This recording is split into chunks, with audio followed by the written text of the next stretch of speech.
hindi pala sila okay magbayad.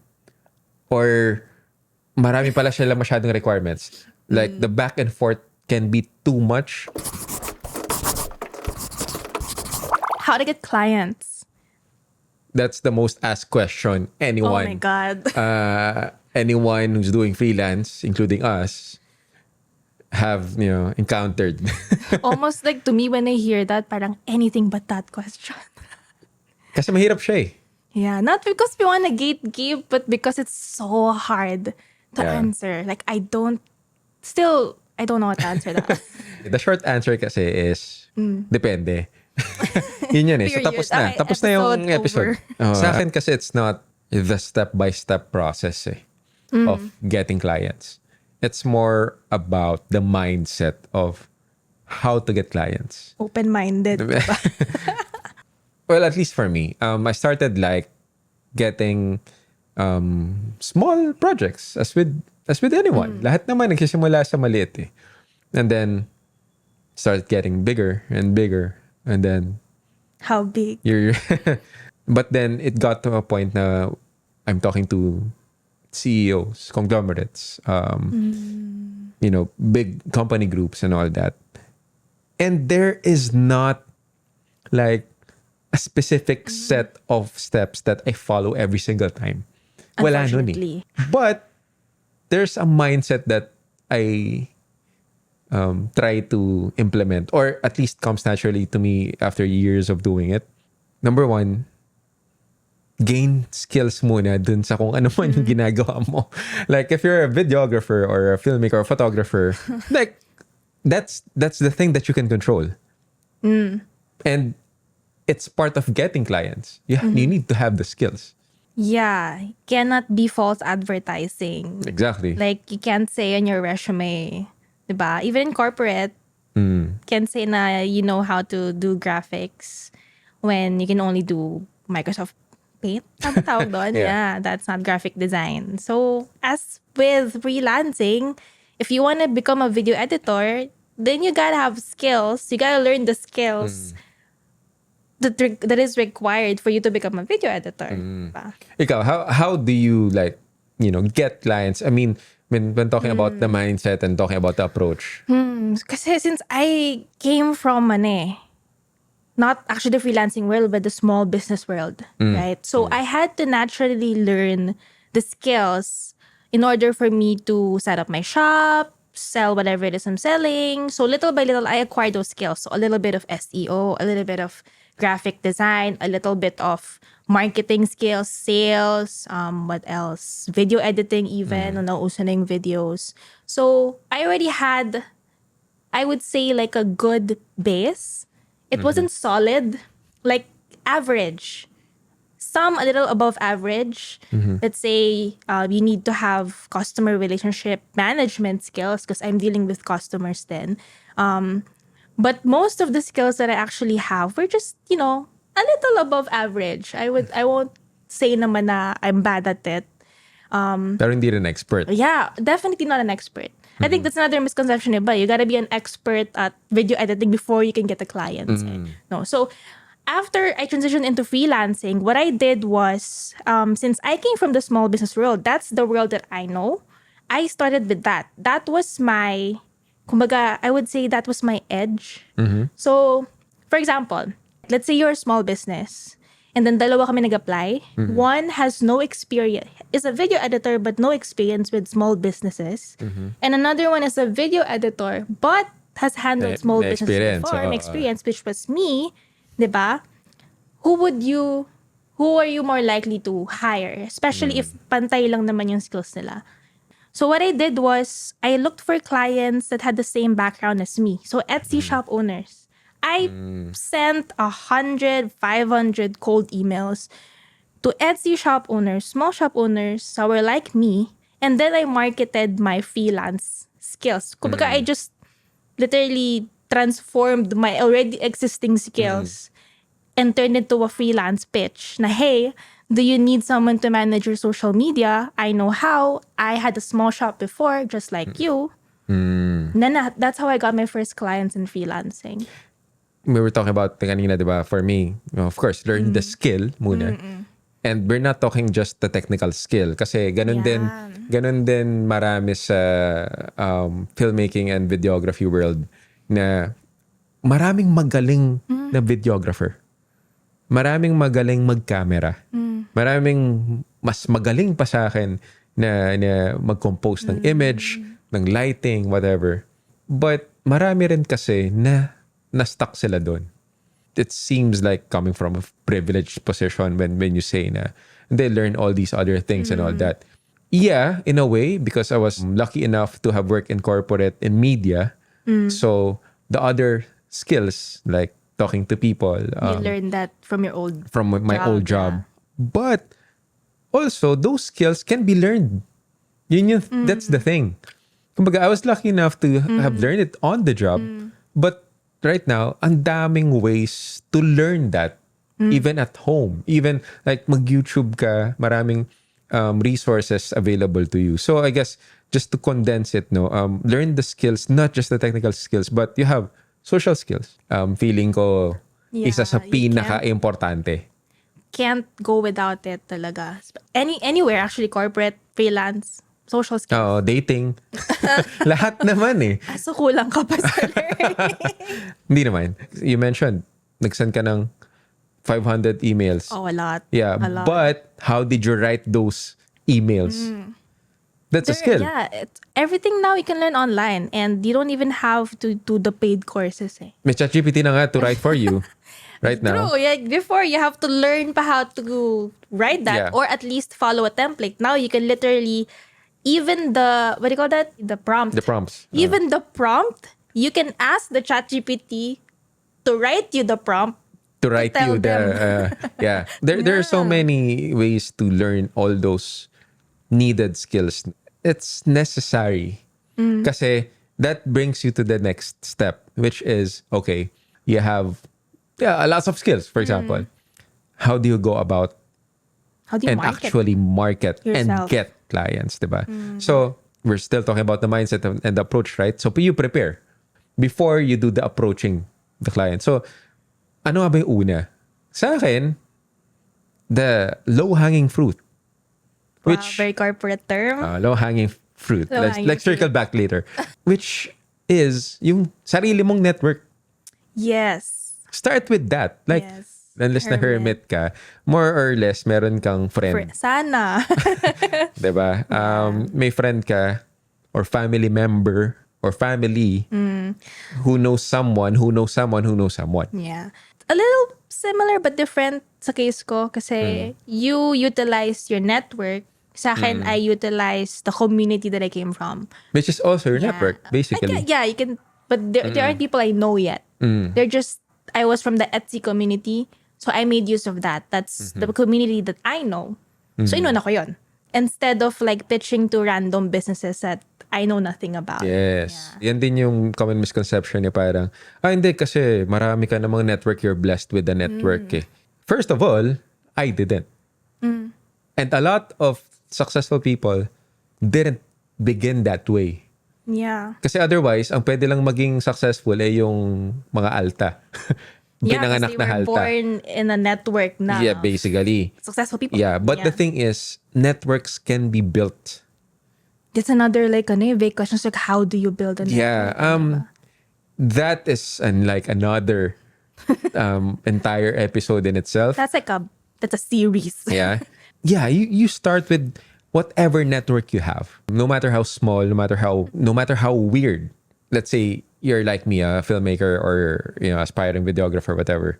Tapos gamer ka, let's say. Isipin mo, wala namang kinalaman sa filmmaking tong gamer world.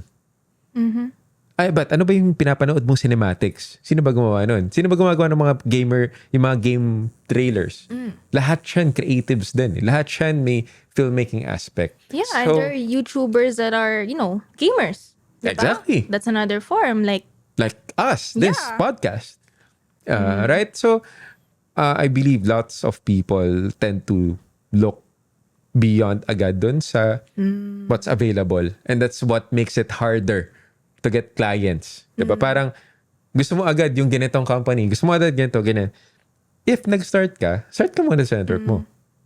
Your interests also. Right? The group, actually, people mistake network as just like the people you already know. Or people na willing magbayad.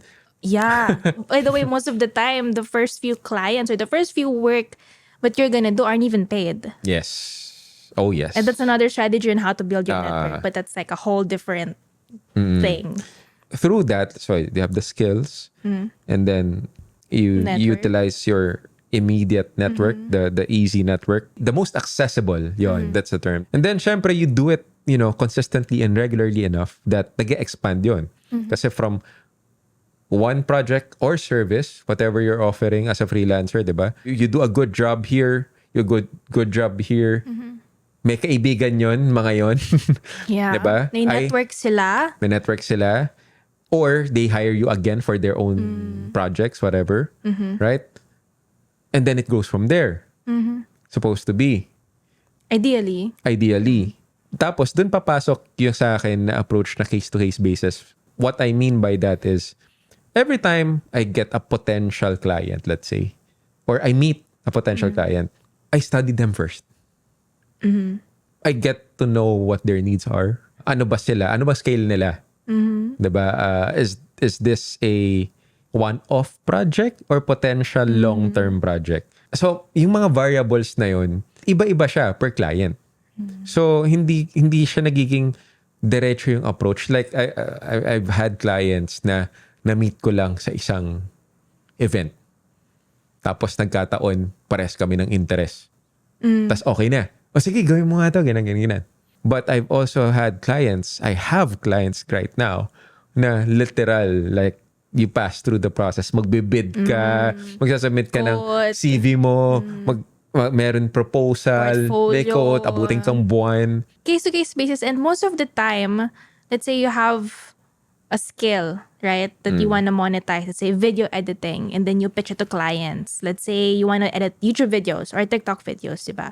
Most of the time kasi I found through experience, these clients don't exactly know pa what they want, or they don't know what kind of service they want, right? So you think you're pitching for video editing, or you think you're pitching them for a YouTube channel, pero they realize, they need like TikTok pala, they need this pala, they need that pala. So parang, while the more you pitch to clients, the more you basically expand your network, explore what you can do, mag-evolve din yung service na pina-offer mo eh.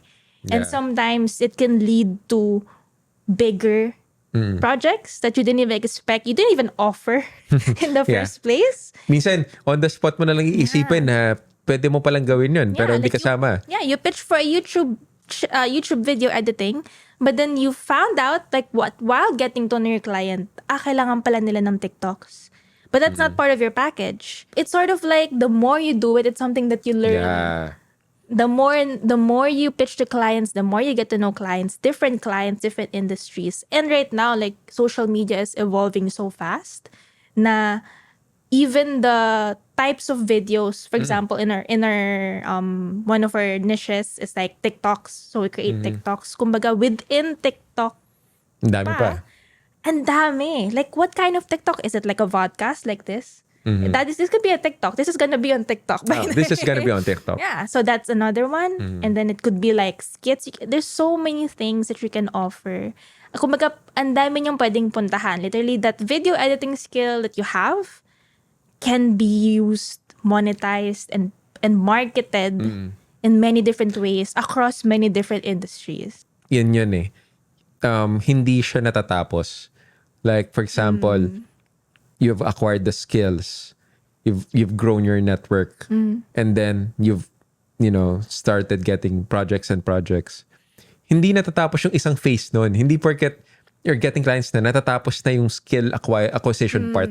Kasi nga, to your point, parang lumalaki yung network mo, lumalaki yung projects mo, and then people figure out that they can get you for a lot of things, and that's on you to learn those other things. Kasi a lot of people get stuck. Hindi, editor lang ako eh. Ay, hindi, lang ako eh. For example, sa production, lightman lang ako eh.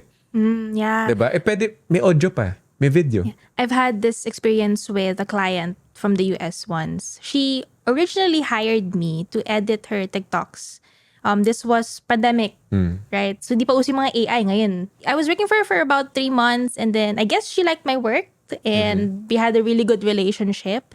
She asked me if I can also edit her photos, graphics, social media, Instagram, ganyan. And in my head, I'm like, wait, I didn't offer that package. Currently, I could do it because again, I had the average skills, little bit of everything. But if I was thinking lang na, hindi, my offer or like I'm a video editor, ito this lang is ako. what I'm doing, then I probably would have said, I don't do that. Let's just look for another one, right? But since I can do it, and then she trusted me, we had that kind of relationship. So instead of just editing TikToks for her, I ended up, doing her social media. And then she would also sort of ask me for content advice na. So one job can turn into multiple different jobs. And again, you don't have to do it. Like if All of it by yourself. you don't have to do all of it by yourself if you want to focus on one skill and career path in freelancing, like video editing, go. But if you want to do like side quests along the way, but then if you're trying to explore pa other niches and you can't figure out yet what you want to pursue.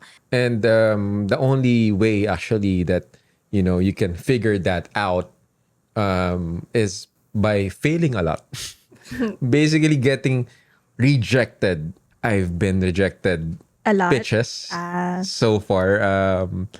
Hundreds. I would say I pitched like to small businesses, shops, coffee shops, and I pitched to the biggest of the biggest conglomerates in the country, and I've gotten rejected by both.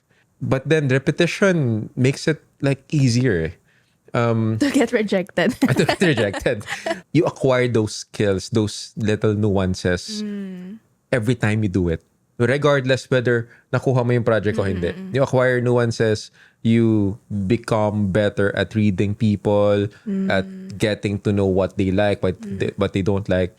And then eventually, you get to land those big ones. You get to land those game-changing projects. You'll eventually know which clients to pitch to. Yes. Small or big. Yes. Yeah. Agree. Na you would, kumbaga, will have more chance of you getting them. Yes. More chance of getting them, and at the same time, More value for you. more value for you. Yeah. Because not all projects, kahit pa, let's say, malaki yung bayad or malaki yung kliyente, are good for you. Not Oh, necessarily. that's true. That's very true. Because there are projects na, okay, malaki nga siya, maganda nga yung client, but it takes a lot too much of your time. Maganda yung client, Oh, yung or hindi pala sila okay magbayad. Or marami pala sila masyadong requirements. Like the back and forth can be too much, 'di ba? So all those things hindi lang naman porket malaki yung project. It's not the size of the project actually. The value na a certain project can give you. And we mean value in terms of either expanding your skills, you're growing as a freelancer, you're growing your skills, your network is growing.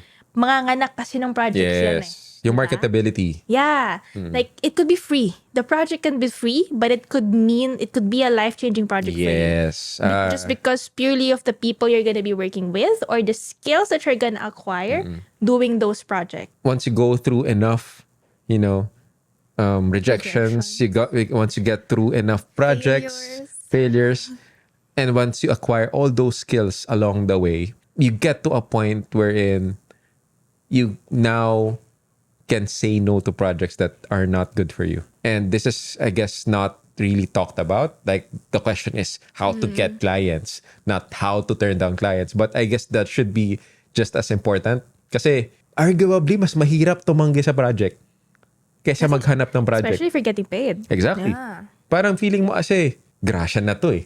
Diba? Yeah. Eto na eh. Diba? Ba't ko tatanggihan to? What could be the reason why? And there can be so many reasons why. Takes too much of your time, takes too much effort, little value in return, aside from the money, all those things. So, once you get to that level, I guess that's what we're striving for. Because it means you know which clients are good for you, which clients to go for. So wala talaga step by step. Sorry. It really goes back to the beginning of, it depends. But if I'm going to, let's say, like devise a, like, okay, as close to a step by step as I can. Yun nga, acquire the skills necessary. It can be technical, social, it can be ways to grow your network and all that. Start with Your network. your Community. You're basically yung pinaka madali. Pinaka accessible for you right now. Corporate terms, low-hanging fruit. Low hanging fruit.